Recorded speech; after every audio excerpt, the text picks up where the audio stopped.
শহরের 2 নম্বর ওয়ার্ডের সিপিআইএম প্রার্থী কমরেড মনিরুল মির্জা।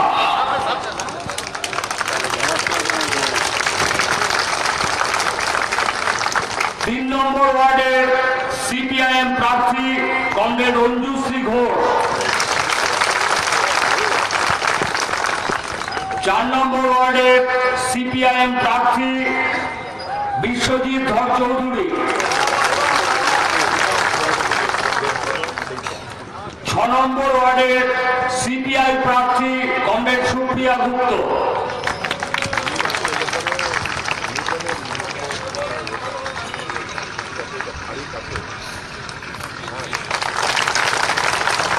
7 নম্বর ওয়ার্ডের সিপিআইএম প্রার্থী কমরেড স্বপন সরকার।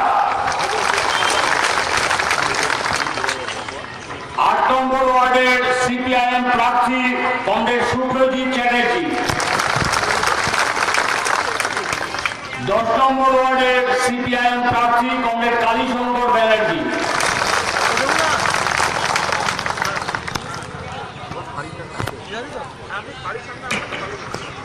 উপস্থিত নেতৃবৃন্দ, সাংবাদিক বন্ধুগণ এবং এই সমাবেশে আগত মা বোনেরা, বন্ধুগণ, সবাইকে ভারতীয় কমিউনিস্ট পার্টি মানবাদী পক্ষ থেকে এই মহানতী সভায় উপস্থিত হওয়ার জন্য অভিনন্দন জানাচ্ছি।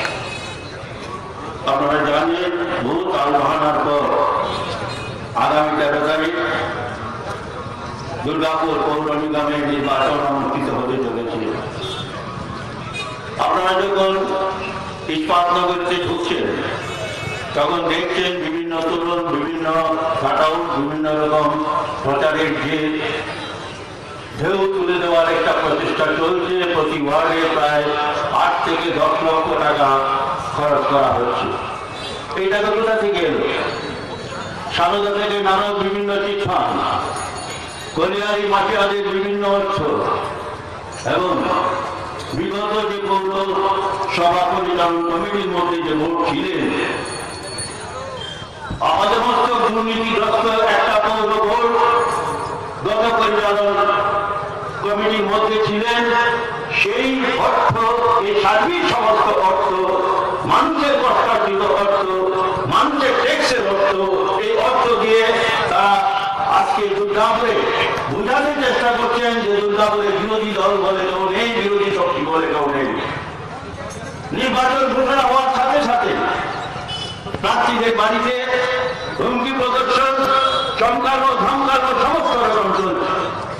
আজকে এই জনসভায় উপস্থিত হওয়ার সময় বিভিন্ন জায়গায় আটকে দেওয়ার চেষ্টা চলছে। বাধা অতিক্রম করে আজকে মানুষ এখানে উপস্থিত হয়েছে।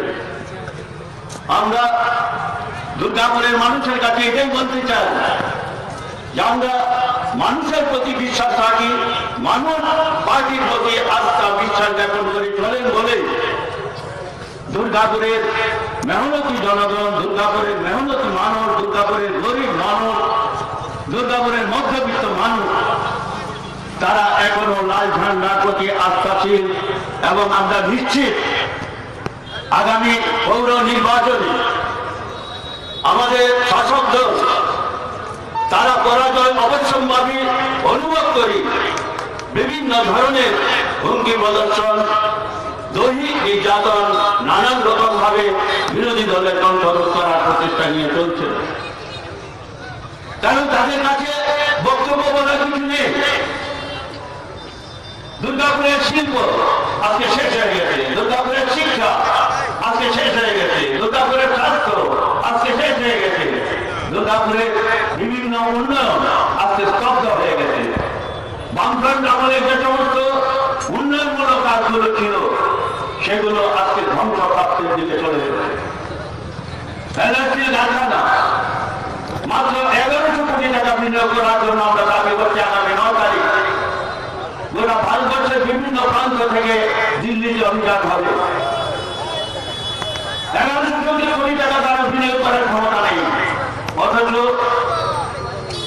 কর্পোরেট জগতের যে অনাদায়ী ব্যাংকিং একের পর এক মূলক করা হচ্ছে, তারা একের পর এক অনাদায়ী টাকা যে অবস্থা, সেই অবস্থা সৃষ্টি করে চলে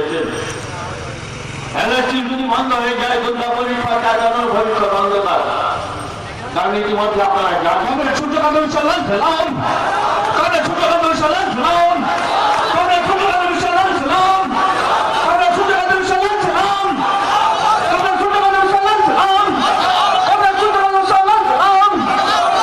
সূর্যকান্ত সালাম সালাম সূর্যকান্ত সালাম সালাম সূর্যকান্ত সালাম সালাম দিকে দিকে মোহাম্মদ প্রাণী বিপুল হতে চাই করুন আমরা সূর্যকান্ত সালাম সালাম।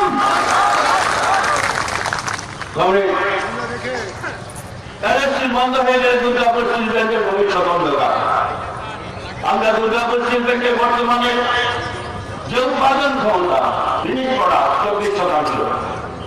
আমরা দাবি করেছি 90% অধিক ফিনিশ প্রোডাক্ট করে পর্যায়ক্রমে বর্তমানে যে 2.2 মিলিয়ন টন যে উৎপাদন ক্ষমতা আছে সেটাকে 10 মিলিয়ন টন করতে হবে।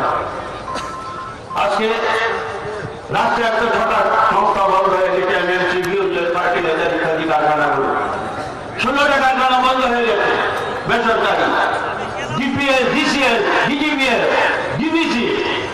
আজকে অস্তিত্বের সংকট সার্বিকভাবে আজকে দুর্গাপুরের শিল্পের যে অস্তিত্বের সংকট ভয়াবহ আকার নিয়েছে এবং শিল্প রক্ষার আন্দোলন করতে গিয়ে আমাদের ইঞ্জিনিয়ার আক্রান্ত হচ্ছে, আমাদের নেতৃত্ব আক্রান্ত হচ্ছে, আমাদের মহিলা কংগ্রেস ডাক ছাড়া হতে বাধ্য হচ্ছে। এই তো তৃণমূলের চেহারা, নগ্ন চেহারা। শিক্ষা ক্ষেত্রে সৌন্দর্য পরিবেশ তৈরি হচ্ছে। টাকা না দিলে শিক্ষা কোনো কলেজে ভর্তি হওয়া সম্ভব নয়। দুর্গাপুরে যে সমস্ত ইঞ্জিনিয়ারিং কলেজগুলো ছিল আস্তে আস্তে তার অস্তিত্ব বিপর্যয়ের দিকে যাচ্ছে। দুর্গাপুরে যে সমস্ত স্বাস্থ্যের পরিবেশ ছিল আস্তে আস্তে সংকটের মধ্যে চলে যাচ্ছে। দুর্গাপুরের বিভিন্ন সাংস্কৃতিক যে কর্মকাণ্ড চলত সেগুলো আজকে বন্ধ হওয়ার পথে। আমাদের বিগত পৌর বোর্ড পরিচালনার যে কমিটি ছিল শিক্ষার ক্ষেত্রে, স্বাস্থ্যের ক্ষেত্রে,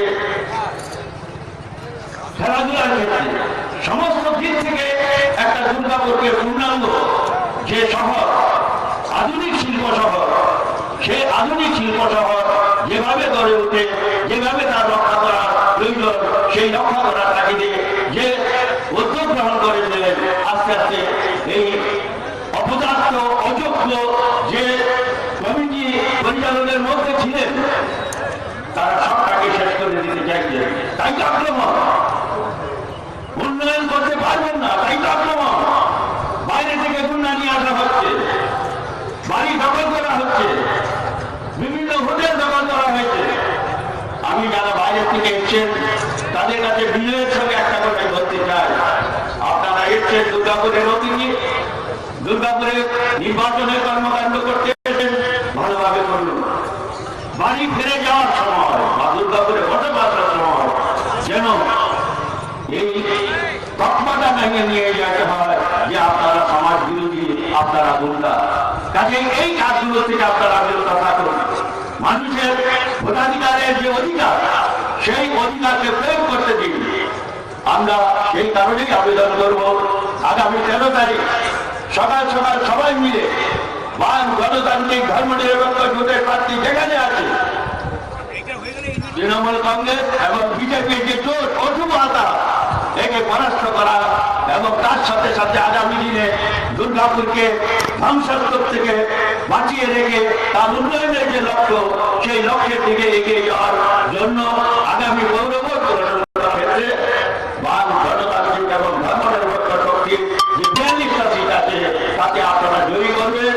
সকাল সকাল ভোট কেন্দ্রে যাবেন এই একটা আবেদন রাখছি এবং ভোট শেষ হওয়ার পরও আপনারা ভোট কেন্দ্রে অবস্থান করবেন যাতে বুথ দখল হতে না পারে সেই ব্যবস্থার দিক থেকে সবাইকে আবেদন রেখে শেষ আমার যে কথা সেটা হচ্ছে এই যে আগামী 6 তারিখ আপনারা জানেন দুর্গাপুরে আমাদের প্রতি বছর শহীদ দিবস পালন হয় আগামী প্রতি আগস্ট 6 তারিখ। সকালবেলা যে কর্মসূচি আছে সেই কর্মসূচি অব্যাহত থাকবে।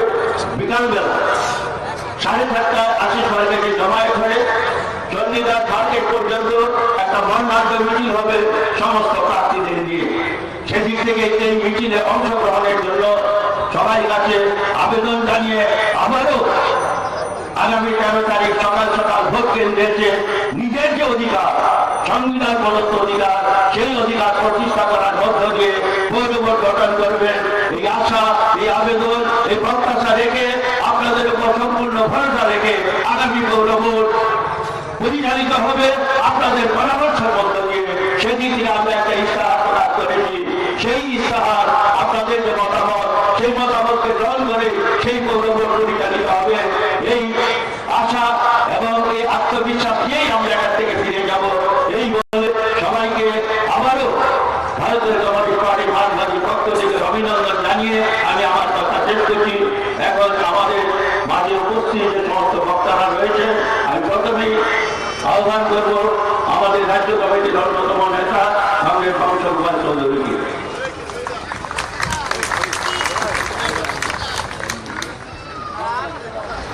সাথী সভাপতি, মঞ্চে উপস্থিত আমাদের নেতৃবৃন্দ, আজকে আমাদের প্রধান বক্তা আমাদের পার্টির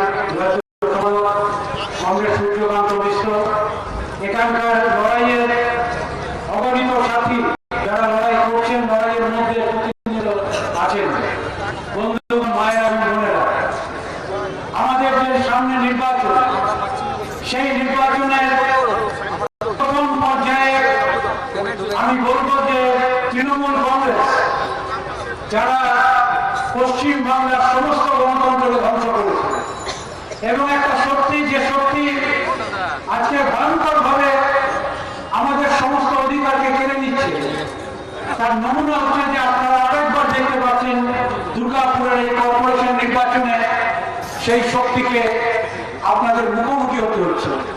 এবং এখানে যারা আছেন, শুধুমাত্র আমি বলছি যে লাল ঝান্ডা সিপিআইএম বলে শুধু নয়, গণতান্ত্রিক যে কোনো মানুষ, গণতান্ত্রিক শক্তির পক্ষে যারা দাঁড়াচ্ছেন এবং আজকে সমস্ত গণতান্ত্রিক শক্তি যারা দুর্গাপুরে ঐক্যবদ্ধ হয়েছে, তারা সবাই যখন চেষ্টা করছেন মুখের আওয়াজ তুলে ধরার, তখন তৃণমূল কংগ্রেসের এই নির্বাচনে একটাই ইচ্ছা, সেটা হচ্ছে প্রথম হামলা আর তারপরে পুলিশ দিয়ে মামলা। দুটো পদ্ধতি ব্যবহার করে তারা চেষ্টা করছে এখানকার বিরোধী সমস্ত শক্তিকে তার মুখকে বন্ধ করে দিতে। তৃণমূল কংগ্রেসের এই রাজ্যে আমাদের নতুন করে পাওয়ার কিছু নেই। উন্নয়ন ইত্যাদি সে মানুষ চোখের সামনে দেখেছে, জবাবও দিয়েছে কখনো কখনো সুযোগ পেয়ে। কিন্তু কি আজকে দুর্গাপুরের পরিস্থিতি কি আমি সংক্ষেপে বলবো যে মানুষের সামনে মূল্যায়ন আজকে থাকবে। বামফ্রন্ট সরকারের আমলে যে শিল্প দুর্গাপুরে গড়ে উঠেছে, যে কলকারখানা দুর্গাপুরে গড়ে উঠেছে, তৃণমূল কংগ্রেস সেখান থেকে শুধু একটাই রাস্তা বের করে দিয়েছে, শিল্পের উন্নয়ন নয়, তোলাবাজির উন্নয়ন। তোলাবাজির উন্নয়ন হয়েছে, তোলাবাজদেরকে তৃণমূল কংগ্রেসের রাজত্বে তাদেরকে বাড়াবাড়ি করার সমস্ত রাস্তা করে দেওয়া হয়েছে। অনেক শিল্প এখান থেকে পার্টারি গুটিয়ে তারা চলে যাচ্ছে, যেমন পশ্চিমবাংলার অন্য জায়গায় চলে যাচ্ছে। এখানেও কিছু কিছু কারখানা, সেই কারখানা বন্ধ হয়েছে। এবং তার পরবর্তীকালে দুর্গাপুরের শ্রমিক যারা লড়াইয়ের মধ্যে আসলে দীর্ঘদিন, বহুকাল, বহু বছর ধরে যারা লড়াই করছে দুর্গাপুরে, এই ইস্পাতের শ্রমিক, ছোট কারখানার শ্রমিকরা, এই যে স্টিল প্ল্যান্ট দুর্গাপুরে, কেন্দ্রীয় সরকার, দিল্লির সরকার তারা যে নীতি নিয়েছে এই শিল্পাঞ্চলে শাসনে পরিণত করার জন্য, স্টিল প্ল্যান্টে তাকে বেসরকারীকরণ করার জন্য, সেই কারখানার সামনে বড় বিপদ যখন তারা ডেকে আনবে, সেই বিপদ যখন এখনো পর্যন্ত মোকাবিলা করার জন্য সমস্ত শ্রমিকরা ঐক্যবদ্ধ হয়েছে, এই রাজ্যের সরকার প্রত্যেকটা জায়গায় শিল্পের ক্ষেত্রে যে ভূমিকা পালন করেছে, এই আসানসোল দুর্গাপুরে সেই রকম একই ভূমিকা এই রাজ্যের সরকার পালন করছে। কোনদিন আমাদের রাজ্যের মুখ্যমন্ত্রী একবার দিল্লিতে যান, গোপনে মিটিং করে, উনি টেলিভিশনে এসে বিবৃতি দেন, অন্যরকম চিঠি গিয়ে দেখা করেন, আবারও কয়েকদিন আগে দেখা করে কি তার বক্তব্য ছিল? ওই বক্তব্য তো ছিল না। এখানে কেন বলেন আপনি স্টিল প্ল্যান্ট দুর্গাপুর ইত্যাদি এসব কথা? ওখানে গিয়ে একটা কথা বলেননি, একটা চিঠি আজ পর্যন্ত সেইভাবে দেওয়ার কোনো ব্যবস্থা এখানকার শ্রমিকরা তার কাছে আবেদন করেছে, নিবেদন করেছে। তাহলে আজকে নির্বাচনের সময় এই প্রশ্নের সামনে তৃণমূল কংগ্রেসকে পক্ষে দাঁড়াতে হবে। সেই শক্তি তাদের নেই বলে, সেই সাহস নেই বলে আজকে এই পথ তারা গ্রহণ করেছে যে বিভিন্ন জায়গায় গিয়ে হুমকি দেখাচ্ছে, বিভিন্ন জায়গায় গিয়ে মানুষের সামনে নিজেদের কর্মসূচি প্রচার করার ক্ষমতা নেই। কি কাজ তারা করেছে সেটা আজকে বলার ক্ষমতা নেই। ওই জিএসটি আজকে যেটা গাল ভরা কথা হচ্ছে যে লোকে শুনছে, আপনারা তো তাকে সমর্থন করেছেন। আর তারপরে এই যে জিনিসের দাম বাড়ছে, কেন্দ্রীয় সরকার এগুলো সর্বনাশ করলো জিএসটি, এই গাল ভরা কথা। তারপরে আসল কথা হলো সমস্ত ট্যাক্স মানুষের ঘাড়ে চাপছে। ছোট ছোট শিল্প সর্বনাশ হলো, ছোট ছোট ব্যবসায়ীরা ক্ষতিগ্রস্ত হলো, যারা সাপ্লাইয়ার এইসব এলাকায় শিল্পাঞ্চলে বিভিন্ন দ্রব্য যারা সরবরাহ করে তাদের সর্বনাশ হলো। ওষুধ শিল্প আজকে সর্বনাশের মুখে দাঁড়ালো। ওই রাজ্য সরকার এই ব্যাপারে লড়াই করার কোনো কথা তারা বলছে না। তারা শুধু একটা কাজেই ব্যস্ত। আমি বেশি কথায় যাব না। শুধু কি করে দিল্লি থেকে যখন সিবিআই এর একটা চিঠি আসে তখন তার জন্য হচ্ছে যে কি করে মাঝে মাঝে কলকাতার রাস্তায় চিৎকার চেঁচামেচি করে, আর দিল্লি একবার করে ওই সারদার একটা কাগজ দেখিয়ে দেয়।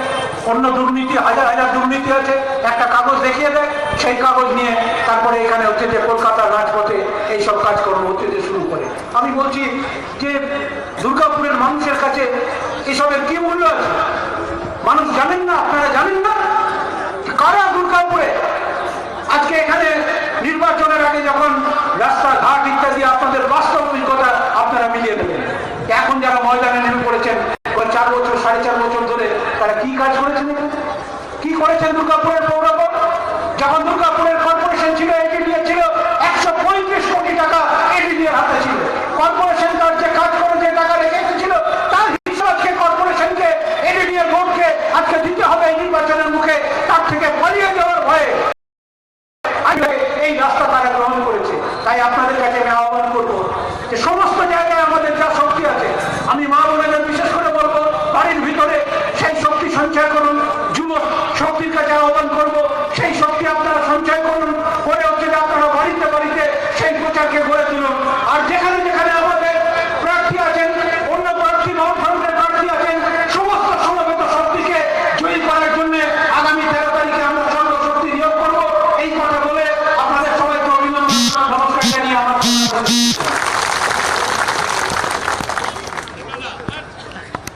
আমাদের 1 নম্বর ওয়ার্ডের প্রার্থী জয়শ্রী দে বিশ্বাস তিনি উপস্থিত হয়েছেন, তার সঙ্গে আপনাদের পরিচয় করিয়ে দিচ্ছি।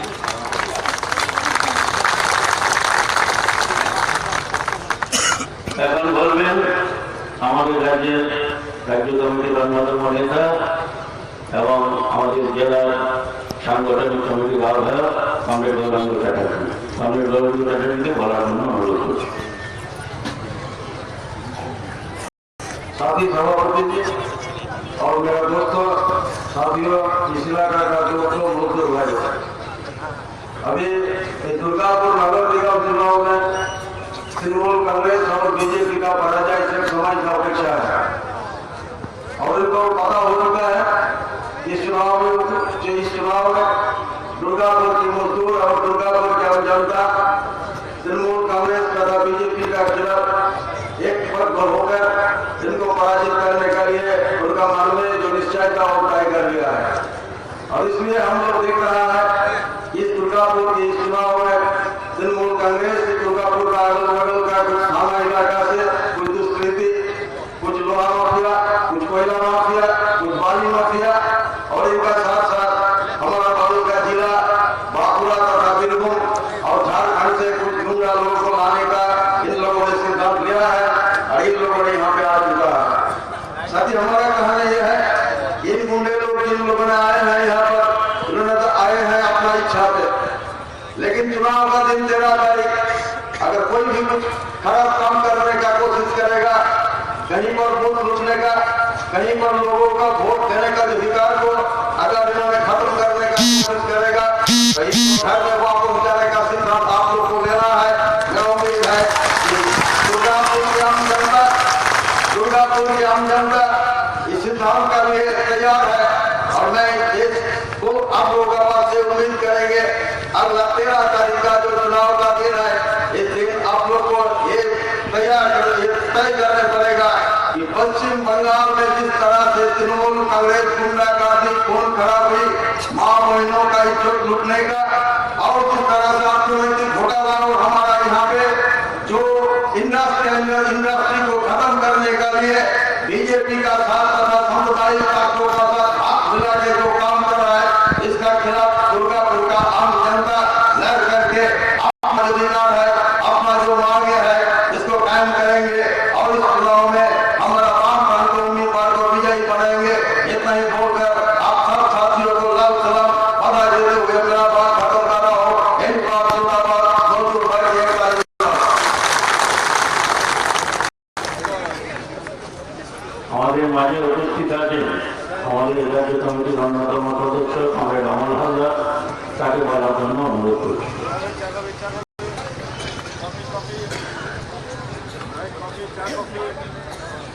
কংগ্রেস সভাপতি আজকের সভা মঞ্চে উপস্থিত আমাদের পার্টির রাজ্য কমিটির সম্পাদক কংগ্রেস সূর্যকান্ত মিশ্র এবং অন্যান্য নেতৃবৃন্দ এবং বন্ধুরা, ভোটা এসে গেল মাত্র কয়েকদিন পর ভোট। আমরা যে কোনো নির্বাচনকে আমরা বামপন্থীরা একটা রাজনৈতিক সংগ্রাম করে মনে করি। আমরা জানি এই ভোটে দিল্লির কোনো পরিবর্তন হবে না, কলকাতার কোনো পরিবর্তন হবে না, কিন্তু এই ভোটের একটা মূল্য আছে। আপনাকে প্রতিদিন জীবন যন্ত্রণা ভোগ করতে হচ্ছে। পৌরসভাটা কেমন চললো বিগত 5টা বছর আপনাকে হিসেব করতে হচ্ছে। আপনি একটা খেলা করবেন, যেভাবে দেশটা চলছে একটা প্রতিবাদ করবেন। এসপির কি অবস্থা, জিএসপি আগামী দিন কি ভবিষ্যৎ, কয়লা খনির কি ভবিষ্যৎ, দুর্গাপুরের কলকারখানা, আসানসোলের কলকারখানার ভবিষ্যৎ কি, এখানকার বেকার যুবক কোথায় যাবেন। বড় বড় বাণিজ্যিক সংবাদপত্র বলছে আগামী 3 বছরের মধ্যে 6 লক্ষ যারা আইটি করে তারা বেকার হয়ে ঘর চলে আসছে। একটা ভয়ঙ্কর সংকট আছে গোটা ভারতের মধ্যে। আজকে প্রতিদিন কাগজে বেরোচ্ছে, খবরের কাগজে বেরোচ্ছে, টিভিতে বলছে যে মোদীজি বলছে গ্যাসের দাম প্রত্যেক মাসে 4 টাকা করে বাড়বে। আপনি মেনে নেবেন? আপনার বাড়ির অবস্থা কোন জায়গায় পৌঁছবে?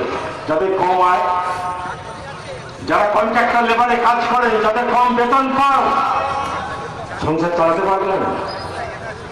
আপনি বলুন। যাকে জিএসটি নিয়ে অনেক কথা বলা যায়, আমি তার মধ্যে যাব না। আপনি জানেন কেন্দ্র এবং রাজ্য মিলে 57% ট্যাক্স নেয়, আর জিএসটি ট্যাক্সের সর্বোচ্চ সংখ্যা হচ্ছে 28%। তাহলে 27% পাবেন। তো ডিজেল পেট্রোলের বেলা ছেড়ে দিলেন কেন? 28%, ওটাকে আমি জিএসটি অন্তর্ভুক্ত করলেন না। তাহলে তো ডিজেল পেট্রোলের দাম 1 লাখ অনেক টাকা নেমে যেত, করলেন না। আসলে আমাদের দেশে আম্বানির জন্যই ব্যবস্থা। আজকে নরেন্দ্র মোদী কিছু যারা চামুন্ডা দুর্গাপুরে ঘুরে বেড়াচ্ছেন টাকার খনি নিয়ে, গরিবদের ভোট চাই। গরিব মানুষকে ভোট কেনার জন্য টাকার খনি নিয়ে ঘুরছেন, আমরা খবর পাচ্ছি।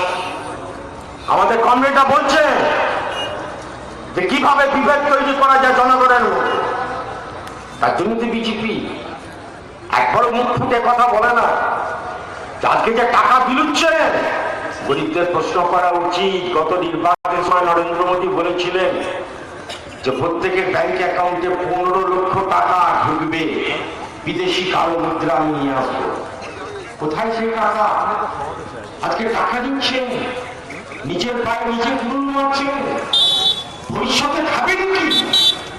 এসপি, ডিএসপি, কয়লা খনি, 4-5টা যদি দুর্গাপুর আস্তে আস্তে শেষ হয়ে যায়, কি খাবেন? কোথায় যাবেন? দুর্গাপুরে ব্যবসা বাণিজ্য কোথায় পৌঁছবে? সিটি সেন্টার ঢুকছে, পেনাচিটি মার্কেট আজকে ঢুকছে, আজকে চণ্ডীদাস মার্কেট ঢুকছে। যারা ব্যবসা বাণিজ্য করেন তারা হারে হারে টের পাচ্ছেন কি অবস্থা চলছে দুর্গাপুর। বেকার যুবকরা বুঝতে পারছেন কি ভয়ঙ্কর অবস্থা আজকে দুর্গাপুর। বন্ধুগণ, সেই জন্যই বলছি কমরেড, লড়তে হবে। মরতে প্রস্তুত না হলে কখনো লড়া যায় না। যদি লড়াই করেন তাহলে বাঁচতে পারবে। যারা বাঁচার জন্য নিজেরা পাগল, তারা বাঁচে না। এই সমাজে তারা বাঁচতে পারবে না যারা নিজের জন্য বাঁচার পাবো। কমরেড, ভোটের দিন ভোটটা দেবেন, ঘর চলে যাবে। নিজের ভোট নিজে দিন, আর নিজের দুঃখকে নিজে রক্ষা করুন।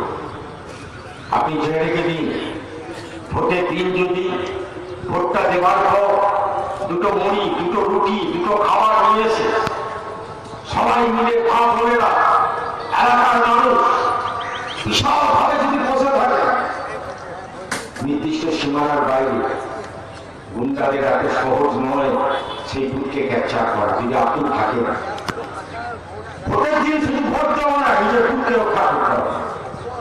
যতক্ষণ পর্যন্ত ইভিএম মেশিন গাড়িতে রাওতে থাকতে হবে।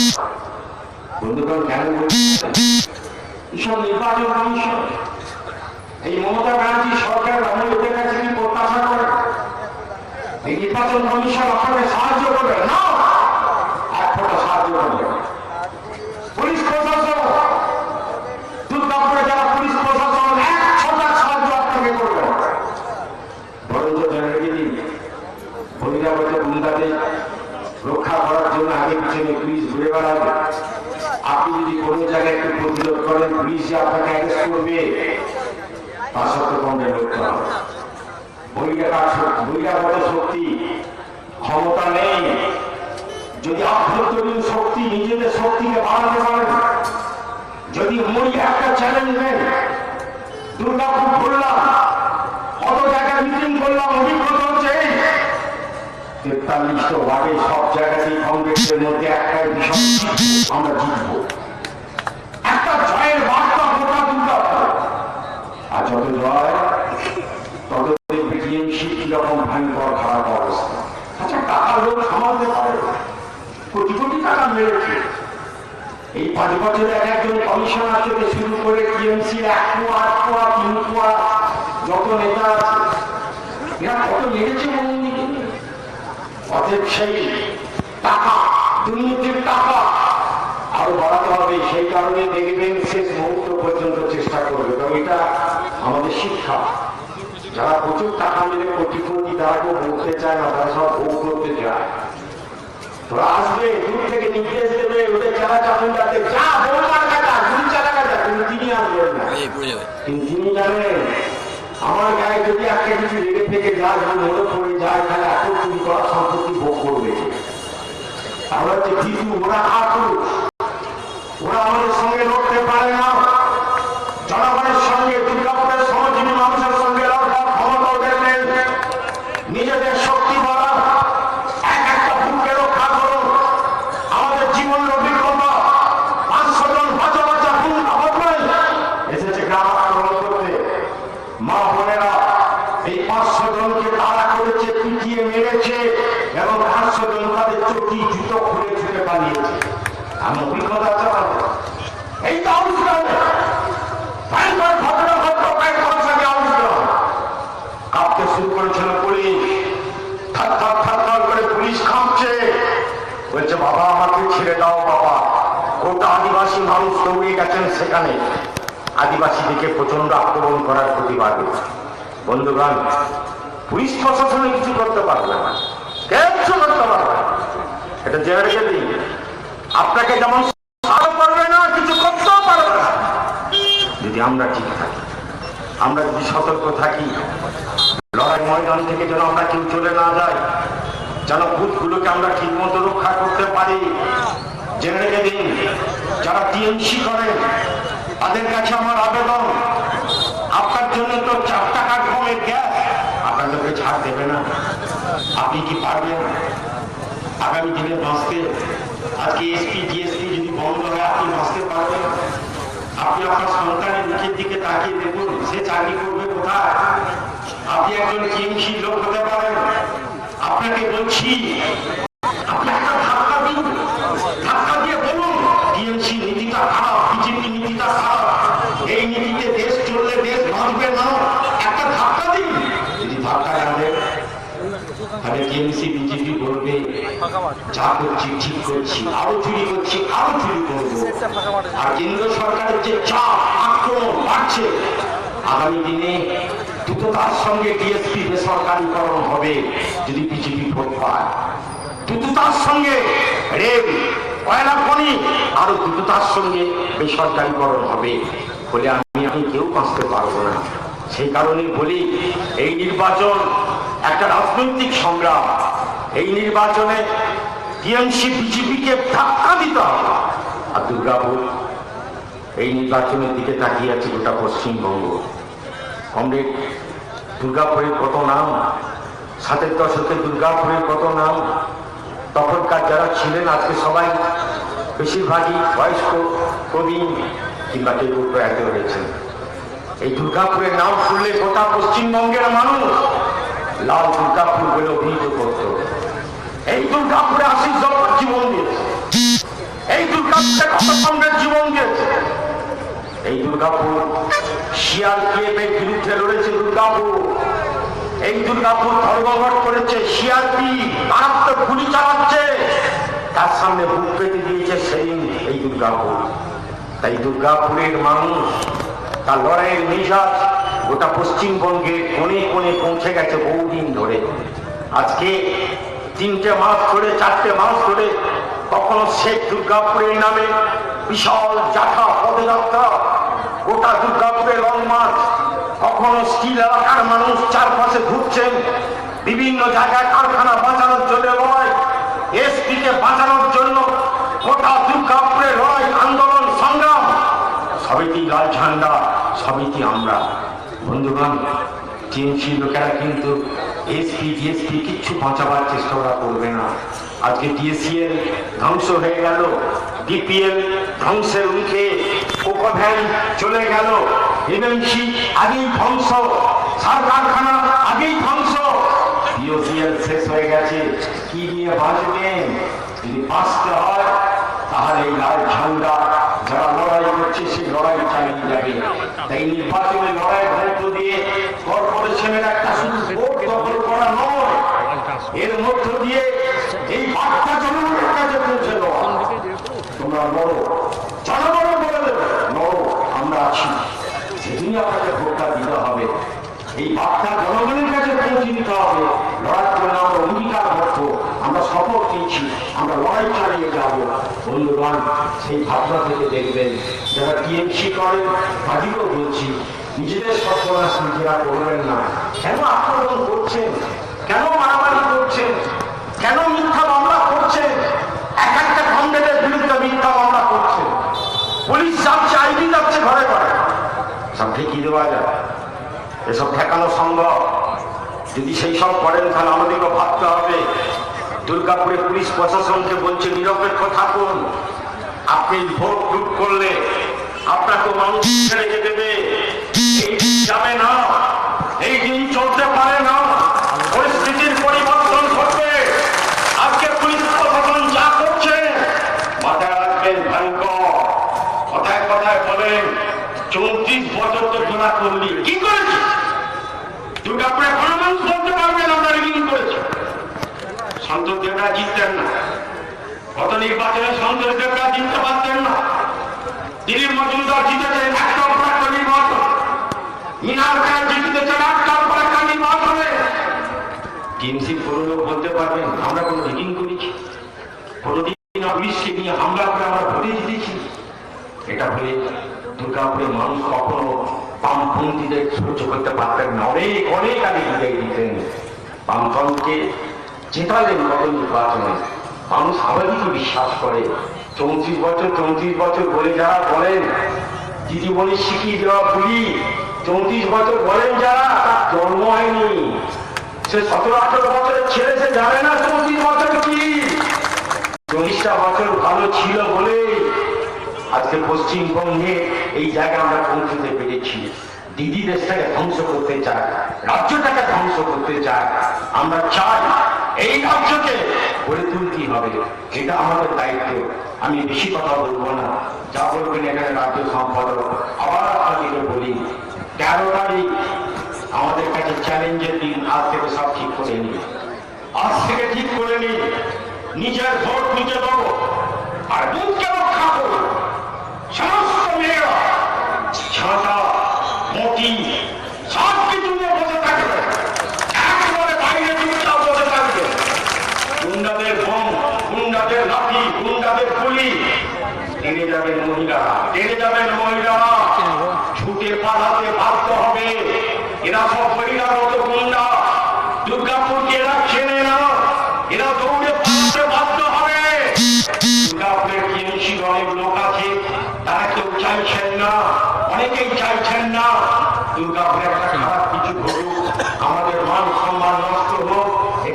দুর্গাপুরের টিএমসি একটা অংশ চাইছেন না।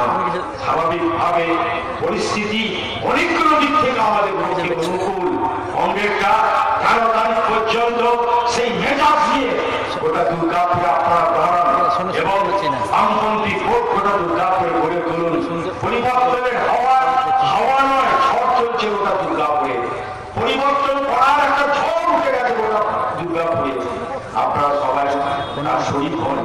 আবেদন জানিয়ে আপনাদের সকলকে লাল সালাম জানিয়ে আমি আমার কথা এখানে শেষ করছি।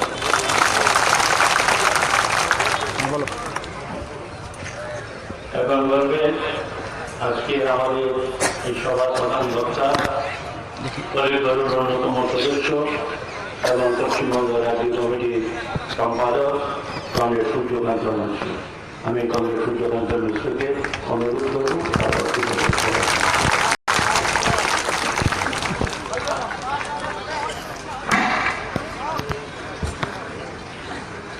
সাথী সভাপতি,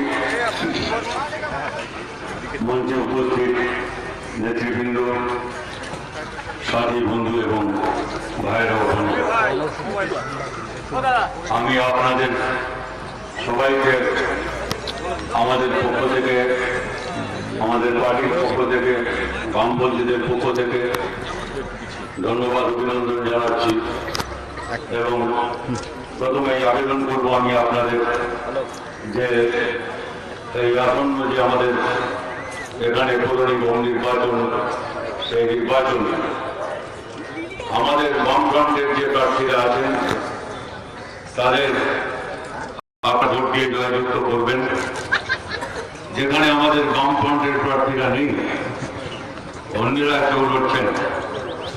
আমি শুনেছি এসইউসিআই বামফ্রন্টের না হলেও তারা একটা বামপন্থী দল, তাদের হয়তো প্রতীক নেই, কিন্তু তাদের কেউ একজন লড়ছেন, সেখানে বামফ্রন্টের প্রার্থী নেই।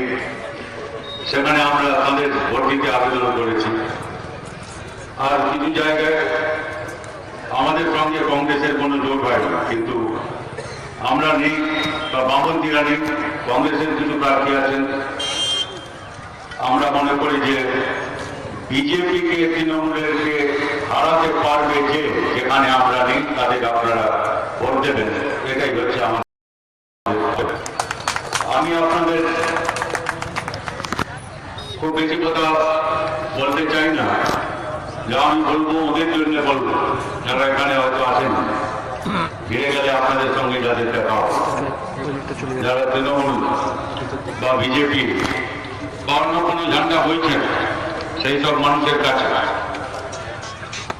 আমাদের বক্তব্য আপনারাই আছেন, কে নিয়ে যেতে পারে।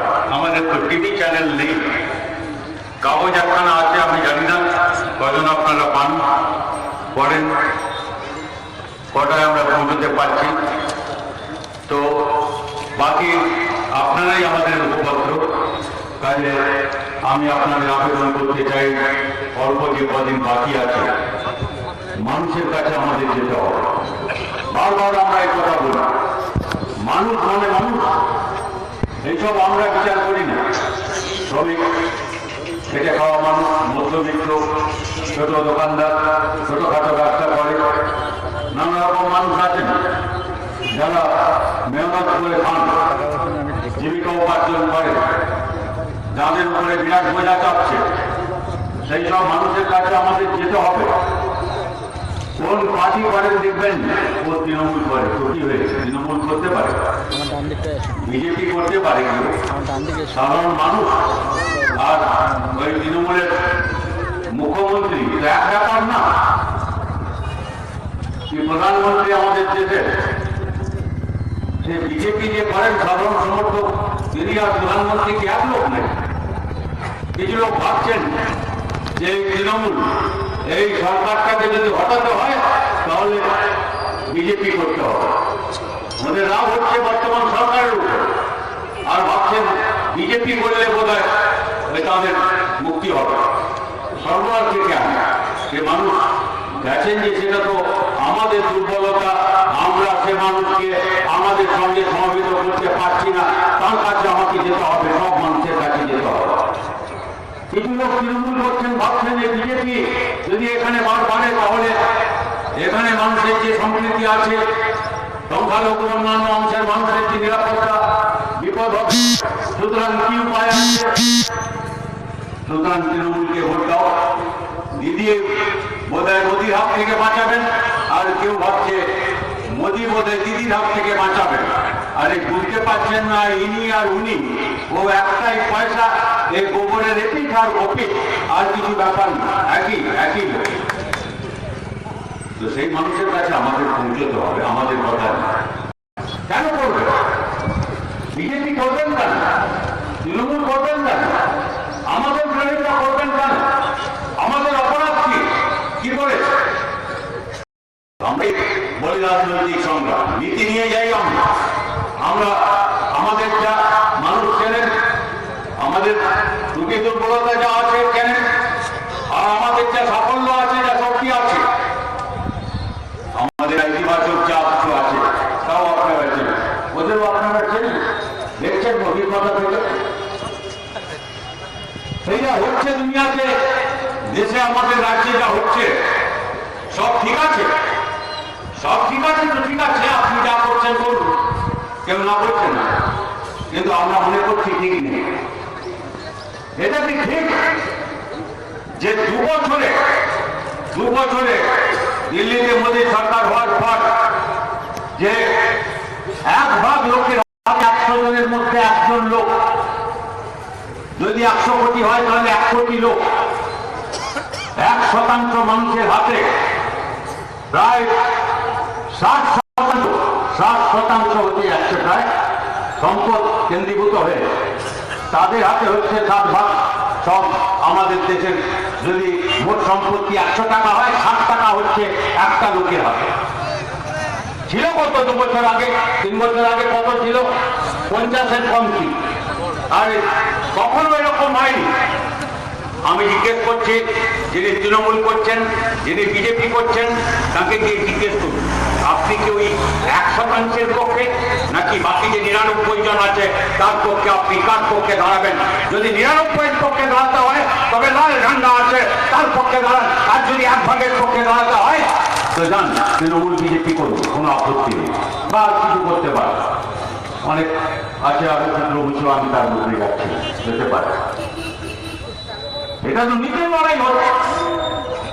কি অবস্থা হয়েছে আমাদের এই সরকার, রাজ্যের সরকার কি কেন্দ্রের সরকার হোক? আরে প্রধানমন্ত্রী এসে আপনার এখানে বক্তৃতা করে যাননি ভোটের আগে? 2014 সময় করেননি, 2016 সময় যিনি ভোট করতে চাইতে আসেননি, যিনি বলেননি আপনাদের महंगाई बढ़ रहा है, दाम बढ़ছে। আরে কি দাম বাড়ছে? উনি সব কমিয়ে, ঠিক আছে, যদি মনে হয় এই দাম কমিয়েছে তাহলে একে ভোট দিন। আমাদের এই প্রধানমন্ত্রীর পার্টি বিজেপি, তাকে ভোট দিন। আপনি খাল কাঠ কেটে কুমির আনবেন, যিনি দাম বাড়াচ্ছেন আর রেকর্ড তৈরি করেছে, এরকম দাম কখনো বাড়ে। আর মুখ্যমন্ত্রী তার উপরে যদি আপনি ভরসা রাখেন, তিনি বলছেন আরে বাবা উনি আগেও বলতেন, আমরা যখন সরকারি ছিলাম বলতেন তখন কি বলে, দাম বাড়ছে, খাবো কি, বাম ফ্রন্ট যাবে কি, উনি মিছিল করতেন। তো আপনাদের খেয়াল করিয়ে দিচ্ছি, আমি তৃণমূল যারা করেন তাদেরও মনে করিয়ে দিচ্ছি। তো এখন তো বাম ফ্রন্ট নেই, 6 বছর আছেন, দাম কমছে, আর কেন্দ্রের সরকারও বাড়াচ্ছে, আপনিও বাড়াচ্ছেন। বিদ্যুতের দাম তো আপনার খবর বাড়িয়েছেন আপনি, কত কে বিদ্যুৎ নেন না? আমি জিজ্ঞেস করছি, বিদ্যুতের বিল আপনি তৃণমূল করেন বলে আপনার জন্য কম দেয়, আমরা বামপন্থী বলে আমাদের বেশি দিতে হয়, আপনাকে দিতে হয়। আর যখন মোদী যখন দাম বাড়ান, এই যে শুনলেন, এই যে সম্পর্কে যেটা হয়েছে, আপনার কি বলে সিলিন্ডারের দাম যা হবে, তাহলে হিন্দুত্ব এত বড় বড় কথা বলছেন। আমি জিজ্ঞেস করি, আপনারা কি মনে করেন তো যে এই সিলিন্ডারের দাম খালি মুসলমানদের জন্য বাড়বে, খ্রিস্টানদের জন্য বাড়বে, শিখদের জন্য বাড়বে, আর হিন্দুদের জন্য আপনাদের 3 টাকা দাম বাড়বে, আপনাদের দাম কম থাকবে? হিন্দু রাষ্ট্র বানাবে, তার জন্য হিন্দু রাষ্ট্র বানাবে। সমস্ত হিন্দু হোক, মুসলমান হোক, সেরকম লোক হোক, সবার জন্য ভাবে, সবার লড়াই, সব মানুষের লড়াই। সেই জন্য আমরা জিজ্ঞেস করি কেন করবেন না, ইনি হোক আর উনি হোক। এখন মুখ্যমন্ত্রী বলছেন আরে ডিজেলের দাম বাড়বে, এবারে গ্যাসের দাম বাড়বে। মুখ্যমন্ত্রী আপনি কি ভুলে গেলেন? মুখ্যমন্ত্রী তো আপনি 6 বছর আছেন, কিন্তু তার আগে যে বেশ কয়েক বছর আপনি কেন্দ্রের মন্ত্রী ছিলেন সেটা আপনি ভুলে গেছেন। আমাদের মনে করিয়ে দিতে হচ্ছে আপনি ছিলেন, আপনি কংগ্রেসের সঙ্গেও হাত মিলিয়ে দিল্লিতে মন্ত্রী হয়েছিলেন, আপনি বিজেপির সঙ্গেও হাত মিলিয়ে আপনি কংগ্রেসে কি বলে দিল্লিতে মন্ত্রী হয়েছিলেন। আর আপনি যখন দিল্লিতে মন্ত্রী ছিলেন তখন এই ডিজেল, পেট্রোল, কেরোসিন, গ্যাস এসবের জন্য ভর্তুকি দেওয়া হবে না, ভর্তুকি ছাঁটাই হবে এবং বাজারের উপরে দাম যেরকম হবে ছেড়ে দেওয়া হবে। এই পারেখ কমিটি বলে একটা কমিটি হয়েছিল, সেই সুপারিশ আপনি অনুমোদন করেননি মুখ্যমন্ত্রী। আপনি যখন কেন্দ্রের মন্ত্রিসভায় ছিলেন আমরা বামপন্থীরা বলতে পারি ওই ইউপিএ সরকার, যাতে আমরা বাইরে থেকে সমর্থন দিচ্ছিলাম প্রথম ইউপিএ সরকার, তার সত্ত্বেও আমরা রুখে দাঁড়িয়ে পার্লামেন্টের মধ্যে লড়াই করেছি, বাইরে লড়াই করেছি। পারেখ কমিটির রিপোর্টের বিরুদ্ধে বাজারের উপরে ছেড়ে দেওয়া যাবে না। আপনি কি করেছিলেন? আপনি তো সমর্থন করেছিলেন। আজকে খুব বড় বড় কথা বলছেন, নীতির লড়াই তো কোন নীতির পক্ষে? আমরা বলছি যে দাম সরকারকে নিয়ন্ত্রণ করতে হবে, আর ওরা বলছেন বাজারের উপরে ছেড়ে দিতে হবে। বাজারের উপরে কি ছেড়ে দিচ্ছেন? সত্যি সত্যি যদি বাজারের উপরে ছেড়ে দিতেন আরো জিনিসের দাম হয়তো বিপজ্জনক হতো, কিন্তু ডিজেল, পেট্রোল, কেরোসিন, গ্যাস এগুলোর দাম কমে যেত, কারণ আন্তর্জাতিক বাজারে অনেক দাম কম। আপনি পাকিস্তানের খবর নেই?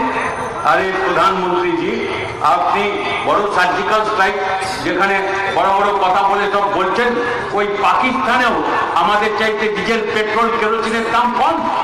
আমাদের বাংলাদেশে কম, আপনি নেপালে কম, আপনি শ্রীলঙ্কাকে কম, আপনি হিসাব রাখেন না। আরে এই প্রধানমন্ত্রী, মুখ্যমন্ত্রী ভর্তুকি তোলার পক্ষে ছিলেন, নীতির লড়াই হচ্ছে।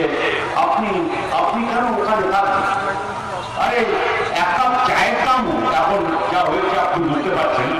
এই বিশেষ করে জিএসটি মুখ্যমন্ত্রী বড় বড় কথা বলছেন, আমি জিএসটি মানি না। আরে মানেন না, আপনি মানেন না, ওখানে সই করে এসছেন, আপনার অর্থমন্ত্রী ওখানে ছিলেন। হ্যাঁ, আমাদের যিনি অর্থমন্ত্রী ছিলেন মজুমদার গুপ্ত, উনিও আগে আমাদের যখন সরকার ছিল তখন উনি ওখানে ছিলেন। কিন্তু তখন যা কথা হয়েছিল যে সব মিলিয়ে 12% ওই রকম তার উপরে ট্যাক্স হবে। আর আপনি শুনলেন যেটা 28 হয়ে গেল, কোথায় 12 চলতো আর কোথায় 26-27 চলে গেল। যাই হোক, আমি সেসব কথায় যাচ্ছি না, কিন্তু আমি বলছি যে আপনি তো এই বিধানসভা অধিবেশন দেখেছেন, সন্তোষবাবুরা যাবেন, সেটা কি আলোচনা হবে আমি জানি না, কদিন ওরা যেতে পারবেন। এখানে নির্বাচন, আপনাদের বিধায়কদের তাদের সেখানে আলোচনা হবে। কি আলোচনা হবে? রাজ্য জিএসটির কি হবে? জিএসটি 3টা, একটা কেন্দ্রের, একটা রাজ্যের, আর একটা দুটো মিশিয়ে কেন্দ্র রাজ্য, যাকে যৌথ বলা হয়, কনকারেন্ট। যাই হোক, আমি ওসবে যাচ্ছি না, কিন্তু সেটা উভয় পক্ষের ব্যাপার। কিন্তু রাজ্য কি করবে? আরে আপনি বসে থাকুন, যারা তৃণমূল করেন তাদেরও আমি বলছি লক্ষ্য করুন, এই বিধানসভায় রাজ্য সরকার কি করবে? উনি কি পেট্রোলের দাম ছাড়বেন, কমাবে, ট্যাক্স ছেড়ে দেবেন? উনি কি ডিজেলের উপরে ট্যাক্স ছেড়ে দেবেন? আরে আপনি যা পাওয়া আমি মুশকিল হয়েছে, কিন্তু আপনি নিশ্চিত থাকুন আমাদের প্রধানমন্ত্রী আর মুখ্যমন্ত্রী এই টিএমসি বিজেপি মিলে যেটা ঠিক করেছেন, যে আপনি যেটা এখন কেরোসিন পান 1 লিটার আপনার বরাদ্দ, আপনার জন্য সকালে 1 কাপ চা না পাওয়া যেতে পারে, কিন্তু একটা বরাদ্দটা আপনার 1 কাপ কেরোসিন হবে। আপনি কেরোসিন পাবেন, আপনি তৃণমূল করুন, বিজেপি করুন, আপনি হিন্দু হন, মুসলমান হন, আপনি যাই হন, আপনার জন্য ওই কেরোসিন। দুর্গাপুরে হয়তো কেরোসিন লাগে না, কিন্তু কারো লাগতে পারে না, আমি জানি না, যে দাম তো বাড়ছে আপনার জন্য। এই যে টাকার সুদ কমাচ্ছে, আপনারা শুনলেন, যে জানেন আপনারা এটা কবে থেকে আমরা বলছি, যখন উনি কি বলে নোট বাতিল করলেন আমরা চেঁচাচ্ছি, হ্যাঁ মুখ্যমন্ত্রীও চেঁচাচ্ছিলেন, কোনো সন্দেহ নেই। উনি এক কারণে চেঁচাচ্ছিলেন, আমরা আরেক কারণে চেঁচাচ্ছি। মুখ্যমন্ত্রীও বললেন আরে এই নোট বাতিল, এটা বন্ধ করে কি বলে প্রত্যাহার করো, আমরা প্রত্যাহার করো। প্রত্যাহার মানে উনি বলছিলেন যে নোট বাতিলটা পুরো তুলে নেন, আমরা তা বলি। আমরা বলেছিলাম বাতিল করেছো করেছো, কিন্তু যে পরিমাণ নোট বাতিল করেছো, নতুন নোট তুমি সেই পরিমাণ বাজারে ছাড়ো এবং শীঘ্র ছাড়ো। আর কত টাকা কালো টাকা তুমি বাতিল করলে হিসাব দাও, আরে আজ পর্যন্ত হিসাব দাও। মুখ্যমন্ত্রী এসব আমি বলছি না, আমি নিশ্চয়ই লেখাপড়া করেই পাস করেছিলেন। আমি ডক্টরেটটা অবশ্য সেটা আমি বলতে পারছি না, সেটা আপনারা সবাই জানেন, কিন্তু আমি তা বলছি। কিন্তু আমরা এসব হিসাব দিয়ে বলেছিলাম যে আপনি যদি 500,000 টাকা নোট বাতিল করেন, আপনি যদি মোট 500,000 টাকার 20 লক্ষ কোটি টাকা হয়ে থাকে, তাহলে 20 লক্ষ কোটি টাকা আপনি বাজার থেকে নিলেন, 20 লক্ষ কোটি টাকার নতুন নোট দেবে। সে 500 টাকা হোক, 1000 টাকা হোক, 50 টাকা হোক, 2000 টাকা হোক, সে আপনি দেবেন। আর মুখ্যমন্ত্রী কেন চেঁচাচ্ছিলেন? আসলে চেঁচাচ্ছিলেন এই জন্যে যে সব কালো টাকাগুলো এহাতে ওহাতে করে আপনার এই অবিভক্ত বর্ধমান জেলার এসপি থেকে আরম্ভ করে ওর মারফত ওই তৃণমূলের নেতা মন্ত্রী সাংসদরা এই ঘুষের টাকা নিয়েছে, যে সব টাকাগুলো, ওই টাকাগুলো কোথায় টান করবে তার জন্য উনি চেঁচাচ্ছিলেন।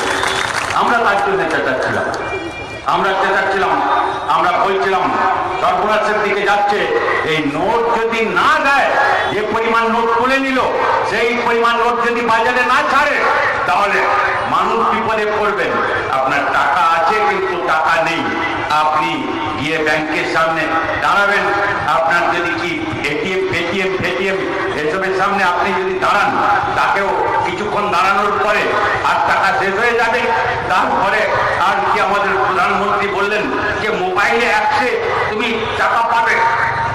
আরে মোবাইলে অ্যাপসে টাকা পেলে টাকা তো আপনি পাবেন, কিন্তু ওখানে যে এই যে একটা কমিশন কেটে নেবে, আর এখন জিএসটি হয়েছে, কেটে নেবে। আপনি 100 টাকা আপনি তুললেন, কিন্তু 100 টাকা তো আপনি হাতে পাবেন না, ওইটা কেটে নেবে। আর আপনার 2 টাকা 3 টাকা করে যদি 100 টাকায় যায়, এই সব মিলিয়ে আপনি ভাবুন 100 টাকার নোট যদি 1 লক্ষ হাত ধরে, তাহলে সেটা 2 টাকা 3 টাকা থাকবে না, 2 লাখ 3 লাখ হয়ে যাবে একটা নোট, 100 টাকার নোট। আর ওরকম কত লক্ষ 100 টাকার নোট আছে, কত টাকা লুট হবে। এইসব অঙ্কতে মুখ্যমন্ত্রী অনেক কিছু জানেন, কিন্তু এসব অঙ্কটি উনি বোঝেন বলে আমার মনে হয় না। কাজে এসব বিদেশি উনি আপত্তি করেন, এ কথা আমরা বামপন্থীরা বলতে পারি। অর্থনীতি কোন দিকে যাচ্ছে, আর তার জন্য ভেঙে গেল আমাদের সমস্ত দেশের ব্যবস্থা।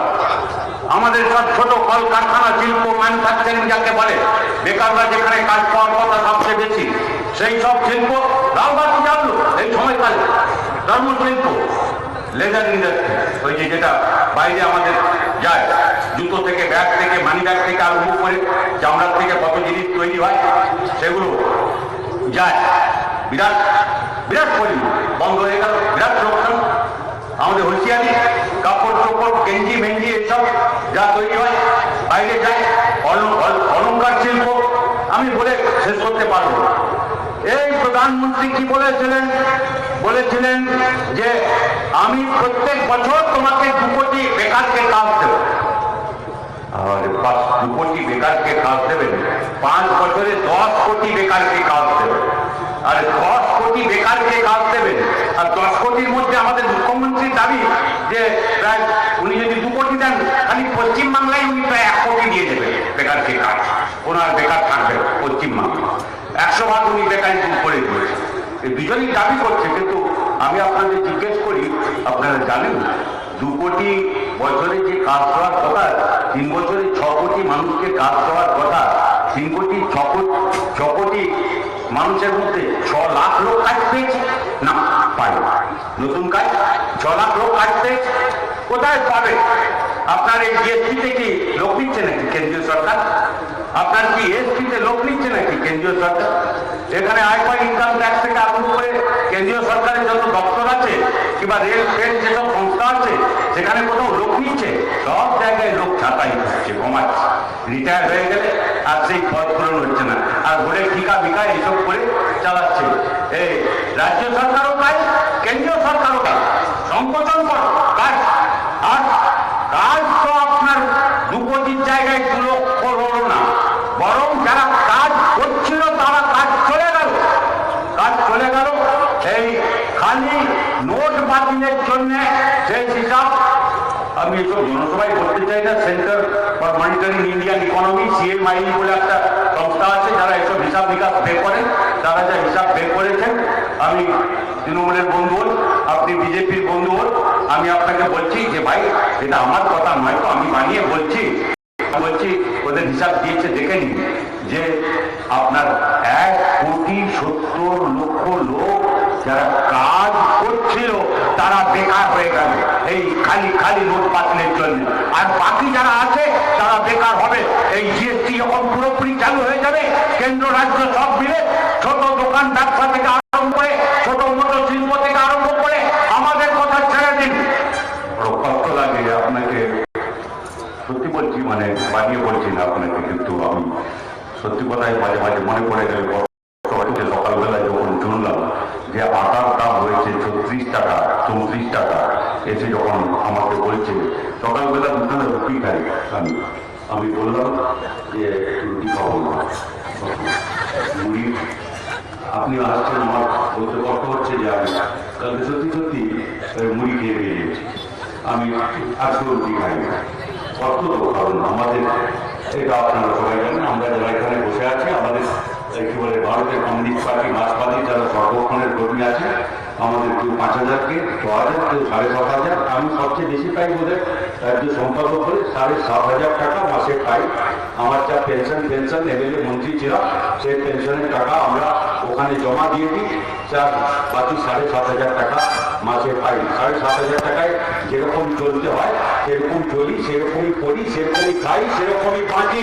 আর এই তৃণমূল কংগ্রেস আর বিজেপি নেতাগুলোকে দেখুন, মানে একজন এত হয়ে যাচ্ছে করতে পারছেন এই সভাপতি ওকে পাঠাচ্ছে ওখানে কি এমপি হয়ে, আর সভাপতি হয়ে করছে না, এমপি হয়ে যাবে। আর একজন কি 56 ইঞ্চ ছাতি, আরে বাবা, এদের কি প্রত্যেক দিন ড্রেস বদলাচ্ছে। আমেরিকায় গেলে কি ইসরায়েলে গেলে আর কি বলে আপনার সকালে একটা ড্রেস, বিকালে একটা ড্রেস, সুটটা কত বদলাচ্ছে, 10 লাখ টাকার সুট করতে পারে। আর ইনি ঝিনি আপনার কি বলে রোনেখালি শাড়ি আর হাওয়াই চপ্পল করেন, ঠিকই তো। আমি আপনাকে গ্যারেন্টি দিয়ে বলতে পারি, চ্যালেঞ্জ করে বলতে পারি, এইখানে দাঁড়িয়ে বলতে পারি, আমার পায়ের যে জুতিটা আছে না, ওর সেই হাওয়াই জুতি অন্তত পক্ষে তার 3 গুণ বেশি দাম হবে। আর আমারটা তো আছে, 5 বছর প্রায় হয়ে গেল কালি ফালি করে, এত হেঁটে ফেটেও মোটামুটি সেলাই ফেলাই করে প্রায় 5 বছর এই পেটি করতে আছি। গরমের সময় করি, শীতের সময় করি না, কিন্তু এটা আছে। তার মানে আর আমি যা পরে আছি প্যান্ট শার্ট পরে, আমি নিশ্চিতভাবে জানি ধনেখালি শাড়ির দাম কত। ধনেখালি থেকে আমি বুঝেছি, তার ধনেখালি যেখান থেকে আসে তাও আমরা জানি। আমি চ্যালেঞ্জ করে বলতে পারি, আপনি কোনটার দিকে দাঁড়াবেন? এই সব চোর লুটেরা যারা, তাদের পক্ষে ঘুষখোর থেকে আরম্ভ করে তাদের পক্ষে দাঁড়াবেন। যারা দিল্লি চালাচ্ছে, মানুষের লুট করছে, তাদের পক্ষে দাঁড়াবেন। আর না হলে সারা জীবন ধরে যারা লড়াই করেছে, যারা হাজার হাজার জীবন দিয়েছে, শহীদ হয়েছে, লক্ষ লক্ষ মানুষ জেলে গিয়েছে, প্রত্যেক দিন লড়াই ময়দানে আছে, তার পক্ষে দাঁড়াবেন। কোন দিকে দাঁড়াবেন? রাজনীতি লড়াই হচ্ছে, একবার ঠিক করে নিন, এই লড়াইটা আমাদের নিজেদের ব্যক্তি স্বার্থে না, ভারতের মানুষের জন্য লড়াই, শ্রমজীবী মানুষের জন্য লড়াই, বাংলার মানুষের জন্য লড়াই, সারা দুনিয়ার লড়াই। এই একটা পার্টি আছে, একটা ঝান্ডা আছে, যা সারা দুনিয়াতে আপনি পাবেন, আর কোনো পার্টি নেই। এই লাল ঝান্ডা আর ওই কাস্তে হাবুরি আর ওই এক সমান দুনিয়া কি মজদুর দেখো, দুনিয়ার মজদুর এক ওয়ার্কার্স অফ দি ওয়ার্ল্ড। সমস্ত দুনিয়ার মানুষ, সারা দুনিয়ার যেখানে শোষণ, যেখানে বঞ্চনা, যেখানে অত্যাচার, যেখানে অবিচার, সে লড়াইতে আমরাই আছি। একটা নীতি আদর্শের জন্য লড়াই করছি। আমাদের পক্ষে থাকবেন নাকি ওদের পক্ষে থাকবেন? কি লাভ? আপনি তৃণমূলে আছেন, আপনারা যারা বেকারত্ব কাজ পেয়ে গেছেন, যারা হিন্দু হিন্দু করছেন আপনারা হিন্দুরা কাজ পেয়ে গেছেন, না মুসলমানরা হলে কাজ পাবেন? আমি বুঝলাম হিন্দু হিন্দু করছেন, হিন্দু রাষ্ট্রে কি বলে বেকারদের কাজ পেয়েছেন। আমি বললাম আপনি ছিলেন 2 কোটি লোকের কাজ দেবেন, কাজ নেই, অর্থ যারা কাজ ছিল কাজ চলে যাচ্ছে। আর এই আমাদের তৃণমূলের আমাদের মুখ্যমন্ত্রী কিসের কাজ ভাই? টেস্ট পরীক্ষা কভার হয়েছে, লিস্ট কভার বেরিয়েছে, বামফ্রন্ট ছিল কভার হয়েছিল, স্কুল সার্ভিস কমিশন কভার হয়েছিল, পাবলিক সার্ভিস কমিশন কভার হয়েছিল, কভার হয়েছে। আর আপনি তৃণমূল করেন বলে আপনার কি ছাড় আছে? ওই যে কত হাজার টাকা দিতে হয়, হাজার তো নয়, লাখ লাখ কত দিতে হয় ওই নেতা আর কি বলে এই যে সব তৃণমূলের কোটা আছে, আপনি তৃণমূল বলে ছাড় আছে, যারও কাজ হয়েছে পয়সা ছাড়া হয়েছে। কলেজে ভর্তি হয় আপনার ছেলে মেয়ে, তার জন্যে কোন সাবজেক্ট পাবে? পয়সা দিতে হয় না। কোথায় তোলা নেই, কোথায় তোলা নেই কে বলতে পারে? আমাদের একটা কারো হাতে ওই তোলার কাল কাঠরা কারো হাতে লেগে আছে, কেউ কখনো বলতে পারে? আর ওখানে হরিশ চ্যাটার্জি স্ট্রিটে মুখ্যমন্ত্রী যেখানে থাকেন, হরিশ চ্যাটার্জি স্ট্রিটে সপরিবারে যেখানে থাকেন, উনি ভাই দাদা ভাইপো প্রত্যেকদিন দেখছি যে ওখানে নন্দীগ্রাম সিঙ্গুরে জমি দখল নিয়ে আপনি অনেক কথা বলেছেন। আজকে আমরা দেখতে পাচ্ছি ভাঙড় থেকে হরিশ চ্যাটার্জি স্ট্রিট পর্যন্ত অন্যের জমি আপনি দখল করে আপনি গ্যাস ছড়ে আর তারপরে যারা জমি দখল করে এসব করছে তাদের সাজা হয়েছিল, তার কাছ থেকে 1,15,00,000 টাকা কমিশন খেয়েছে। বাহ বাহ, আমাদের যুবরাজকে কিরকম দেখুন, ভবিষ্যৎ কিরকম করে দেখুন। আর আমাদের বাংলার ছেলেমেয়েরা, দুর্গাপুরের ছেলেমেয়েরা ভবিষ্যৎ তারা ভেবে দেখুন, যদি ওই 1,15,00,000 কমিশন খাওয়ার পক্ষে হোক, তাহলে যদি ওই যারা ঘুষখোর মন্ত্রীগুলো সারদা নারদাতে কি বলে আর কি বলে সিবিআই, আরে ভাবছেন কেন? বিজেপিও যারা করছেন তারা ভাবছেন কেন ইনি দিদিকে ঠিক ধরবেন? এই দিদির টাকা কমে গেল, কারো টাকা 1 পয়সা আপনি করতে পারবেন? এই যে নোট বাতিল হল, কোথাও শুনেছেন?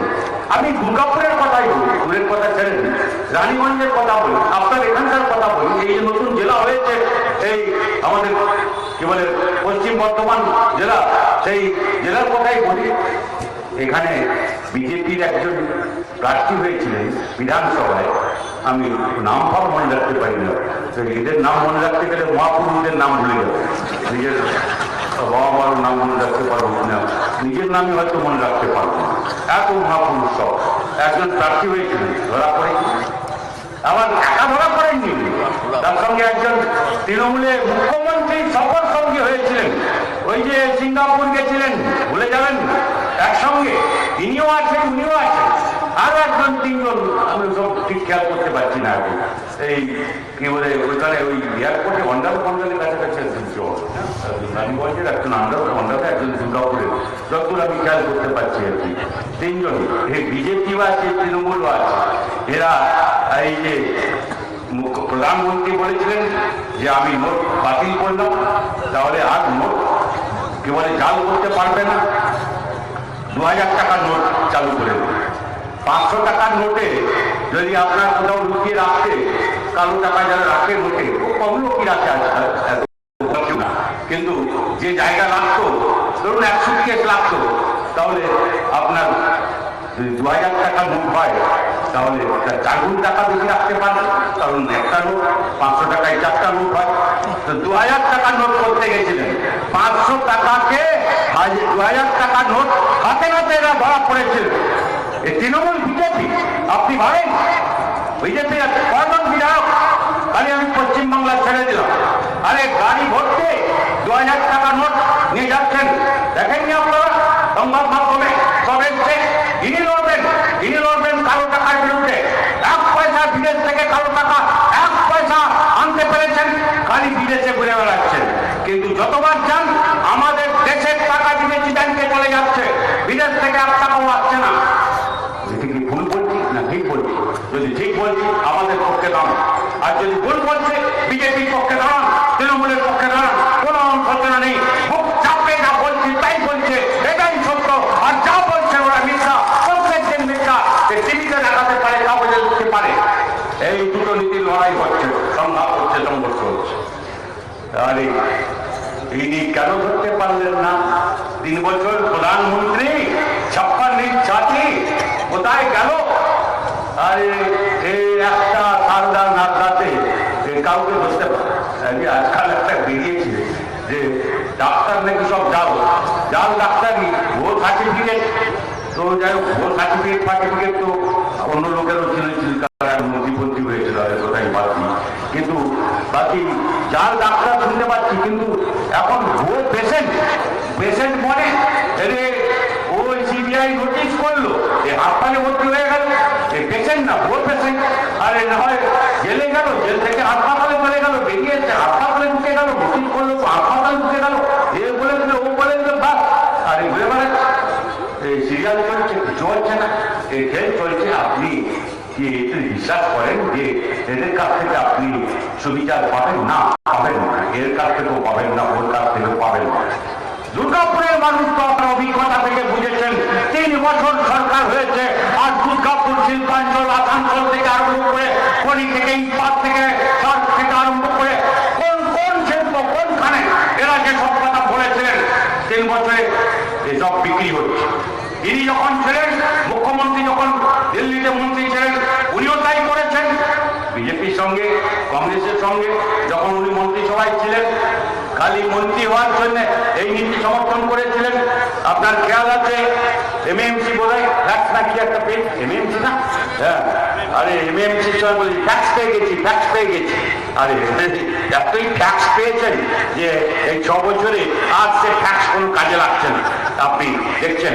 আর নতুন আমি যত চিঠি লিখেছি বিরোধী দলের নেতা হিসাবে, মন্ত্রী ছিলেন, আমি বিরোধী দলের নেতা হিসাবে ততগুলো চিঠি কেন্দ্রীয় সরকারকে লিখেছি।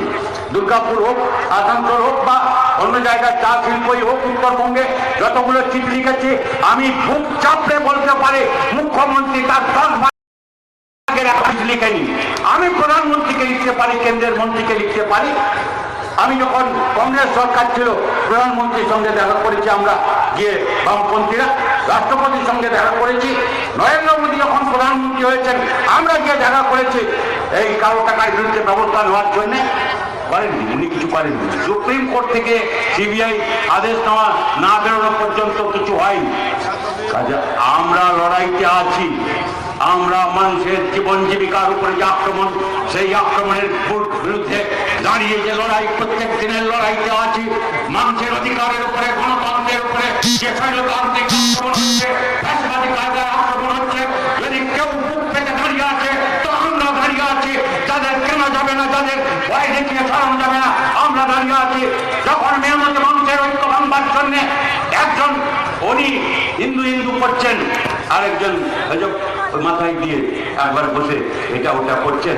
আর কি বলে, ওই বাংলাদেশ যুদ্ধে যারা ধরে 71-এর যুদ্ধে যারা বিশ্বাসঘাতকতা করেছিল, সেই সব সাম্প্রদায়িক শক্তি বাংলাদেশের হাসিনা সরকারের কাছ থেকে তারা খেয়ে যারা এখানে আসছে, আপনার বর্তমানে খাগড়া করে, এরা নিরাপদ আশ্রয় দিয়েছেন আমাদের মুখ্যমন্ত্রী। আর এই দিল্লির প্রধানমন্ত্রী এনআইএ 5টা চার্জশিট দিয়েছে, কিন্তু কোনো কারো দোষ খুঁজে পাচ্ছে না। আর আমাদের বড় লড়াই বাঁধাবার চেষ্টা করছে।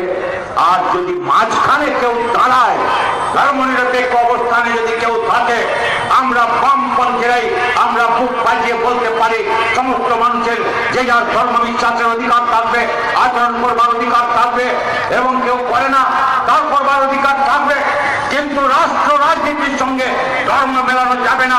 যদি কেউ করে থাকে 34 বছরে এই শক্তিকে মাথা তুলতে দেয়নি বামফ্রন্ট সরকার, জ্যোতি বসু, বুদ্ধদেব ভট্টাচার্যরা তাই করেছেন না। এই মুখ্যমন্ত্রী ওটাকে আটকাতে পারবেন না।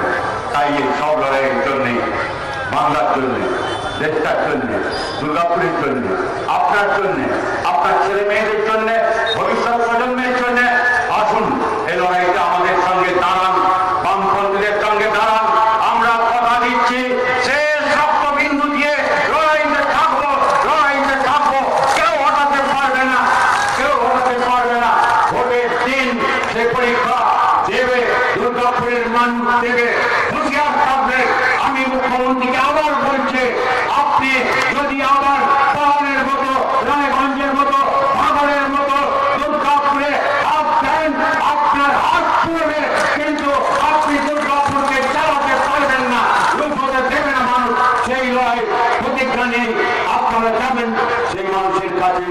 এখন তৃণমূল করছে, বিজেপি করছে, কি করবে ঠিক করতে পারছে না, তাদের ট্রাই করে আমরা করি না। জয় হোক আপনাদের, ধন্যবাদ, অভিনন্দন, কৃতজ্ঞতা, লাল গোলাম জানিয়ে আমার কথা বলছি।